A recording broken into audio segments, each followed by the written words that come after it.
The flooding of local homes and businesses after the severe rainfall as a result of Storm Desmond has been absolutely devastating. Since the last serious flooding in 2009, we've seen some remedial works, and these are very welcome. But more have been postponed pending the completion of consultants' reports and the CFRAM studies. And as a result, it has left families and businesses without flood insurance. We've seen 2 100-year floods in the last 6 years, and sadly by no means are we out of the woods yet. Yet we've had delays in getting pumps and sandbags distributed to flood-prone communities due to delays by the National Coordinating Committee in providing appropriate warnings to the local authorities. And what we need now is immediate financial support for the victims. In relation to families, they need a fund that is easily accessible and that staff are provided from the Department of Social Protection to assist them with completing those forms. They need immediate cover to cover the costs in relation to being out of their homes, but also provision needs to be made for relocation and the refurbishment of their homes. Individuals that are in marooned communities that need to be relocated as we speak from those communities, particularly in the Shannon Callows, need to be provided with alternative accommodation and the associated costs regarding that. In relation to businesses, particularly businesses with no flood insurance, there's the loss of income that needs to be provided for, the loss of stock and the staff wages that have to be paid at the end of this week.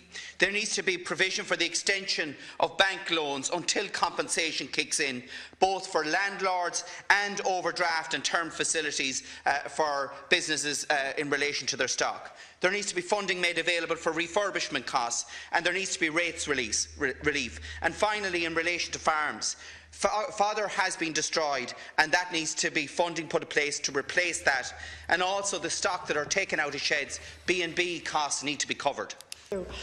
First of all, I just want to express my commiserations with all of the individuals and the families who have been affected by the very difficult weather conditions.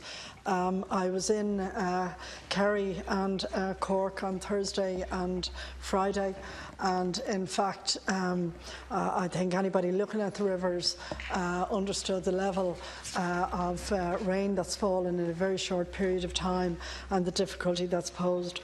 So just let me make it clear that in terms of the Department of Social Protection, we have activated, in fact, some weeks ago, our humanitarian assistance scheme, because obviously we monitor weather forecasts fairly closely, and also we have had earlier episodes in both Clare and in Waterford where we've had to render assistance to a small number of families. Since this weekend, we had flooding in Tralee, in Kerry, and we have placed some families in temporary accommodation who are tenants of the local authority and who had to leave their homes. And we have also issued humanitarian assistance, both applications and humanitarian assistance to families. Now, we expect more families, as the days pass, will make contact with our services. We are working very closely with the local authorities. I want to commend all of the services which have been out, many of them working in very difficult conditions, working heroically, both to protect people and to protect people's properties and businesses. So the Community Welfare Service and the Humanitarian Assistance Scheme are all activated as I speak, and the Community Welfare Service is open and available for contact. So if deputies are aware of situations that are difficult, or aware that some people mightn't be aware of the service, I would certainly be grateful if that information, if the contact was made with the Community Welfare Service. The staff at the moment are assessing meeting demands for assistance by the public public as the needs arise, and where necessary we're visiting the homes of people who are affected. This is happening in the Athlone area, where the departmental officials are in constant contact with Westmeath County Council and will provide whatever supports are required, and indeed in all of the other counties.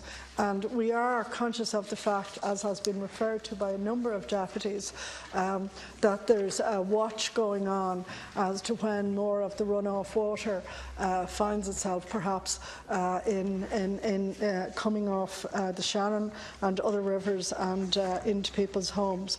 Just let me say, in relation to the emergency humanitarian assistance, which the Department is very experienced at providing, I want to assure people it's not bureaucratic, it's not difficult to do. We've had very difficult situations. One of the biggest ones was in John's Island in Limerick, and literally we went door to door and established emergency premises. We will do that as required again, as close to the people affected as possible. And we have an overall allocation of up to 10 million over the last number of years to expend, so we can meet all of the assistance requirements as they arise. We do it roughly in 3 stages. The first is to provide emergency income support payments.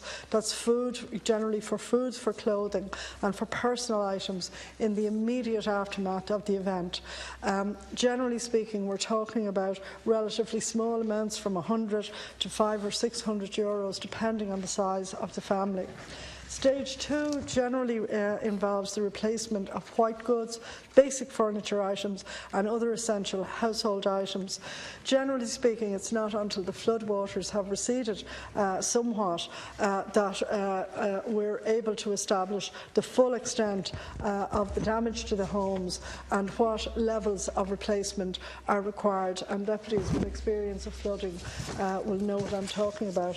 Stage 3 then is to identify what longer-term financial support or works are required, and that may take several months before this stage commences, because again you're talking about the house drying out, you may be talking about getting expert advice and assistance, you referred to the bridge maybe having to be replaced, and obviously that's a matter for people like structural engineers. Similarly with houses, and we have dealt with this situation, and in conjunction with the OPW and with the local authorities. I must ask you to conclude. You will have an opportunity to come back in. And by the way, there isn't a limit set on the scheme. It depends on what the needs of the household are. Deputy. Thank you, Taoiseach, for your response. Can I say to you, Taoiseach, that we've had severe flooding in County Roscommon as well. Places like Atleague, Roscommon, the Shannon Callows, we have homes that will be flooded or have already been flooded. And can I ask you 2 specific questions? One, Taoiseach, will provision be considered for relocation down the road, as has been the case in the past? And secondly, Taoiseach, you're saying that the government is considering or will introduce a fund for businesses. What are they going to tell the bank this Friday when they have to make repayments? What information do they need to satisfy whatever criteria are going to be laid down? They need answers in relation to that now, Taoiseach. I'm meeting some of those businesses this evening, and they want to know, they want to start cleaning up their premises. But if they don't know what the criteria and conditions are, they have to leave it there. Do they leave it for the next number of weeks until a decision is made? So I need to know this evening, Taoiseach, what do I tell them and what do they tell the banks this Friday?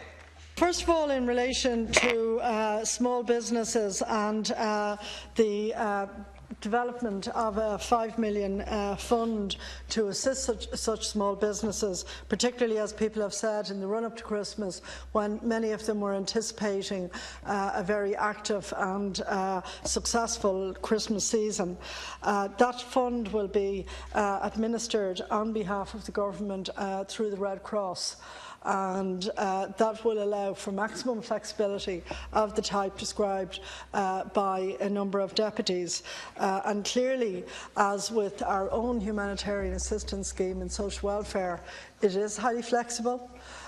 We have sorted out many issues in relation to housing and locating homes if people have to be relocated as close as possible to where they were but out of flood danger.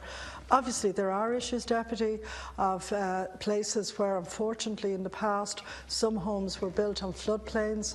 I certainly worked when I became Minister to sort out quite a few of the issues arising from the terrible things that happened in the 2009 floods and rains, and ultimately we were able to assist almost all of the families. But nonetheless, it's an incredibly difficult thing for a family.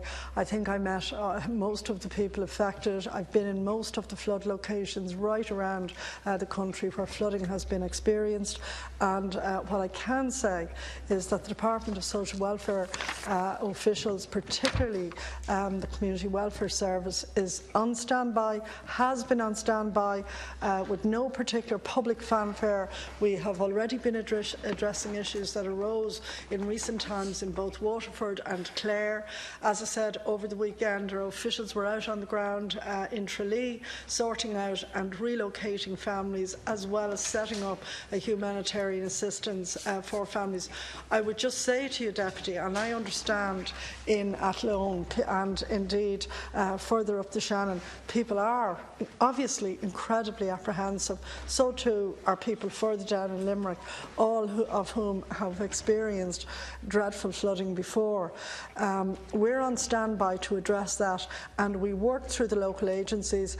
Any advice or information, for instance, that we receive from other organisations, including the Society of St Vincent de Paul, we act on absolutely immediately, and we have made the process as simple as possible. But do bear in mind, in a flood, it may not be possible to identify instantly everything that arises, either in relation to the business or indeed in relation to the family home. So we concentrate in the first stage on emergency payments, in the second stage on essentials like white goods, fridges and so on that may have been destroyed, and in the third stage, when we have got some expert assessments on what needs to be rebuilt. And obviously, of course, if people have their own private insurance, well then those people generally go and look after themselves. But I'm conscious of the fact, because of the history of flooding, we're talking about a lot of people who don't have insurance. But that's where, in fact, the flood schemes and indeed the humanitarian relief scheme